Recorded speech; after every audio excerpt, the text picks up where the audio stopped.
Sa kuha ng CCTV ng Barangay Malagasang, Imus, Cavite, makikita ang dalawang lalaking magkangka sa motorsiklo, papasok sa looban. Ilang minuto lang, lumabas din sila pero magkahiwalay ng sakay ng dalawang motorsiklo. Mapapansin ng isa sa kanila na itinutulak lang ang isang motor gamit ang kanyang paa. Sa isa pang anggulo ng CCTV, makikitang itinutulak na ng isang motor ang ninakaw nilang motorsiklo.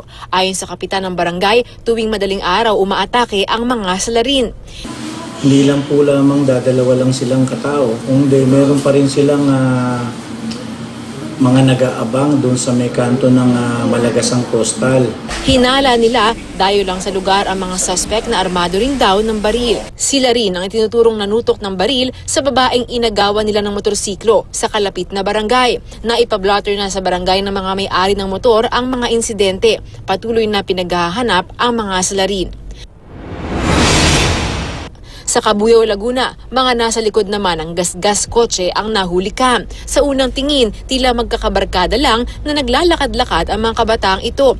Maya-maya pa'y may dinampot ang isa sa isang gilid. Yun pala, trip nilang pagdiskitahan ang mga kotseng nakaparada. Makikitang ginasgasan ng mga bata ang bawat kotseng kanilang dinadaanan. Ang isa, pasimple pang dumikit sa mga kotse, sabay gasgas at takbo. Mukhang napansin nilang may CCTV nang ituro ito ng isa sa kanilang mga kasamahan. Kinabukasan, tumambad ang mahabang gasgas sa mga kotseng dinaanan ng mga bata. Malaking perwisyo para sa mga may-ari. Alam naman natin na ang pagpapagawa ng isang sasakyan is hindi naman basta-basta yan. So talagang gagasos talaga kami. So malaking perwisyo talaga para sa. Matapos mag-viral ang video, may mga lumabas pang mga may-ari ng sasakyan na nagre-reklamo rin sa panggagasgas ng mga bata. Kaya ang gusto nila, makausap ang mga magulang ng mga ito. Para dun sa mga magulang, yung mga bata na gumawa nito, sana po ay pangaralan natin ng ating mga anak. Alam naman po natin na kahit sila ay mga bata, alam po natin na sila ay nasa tama at mabuti pangarap.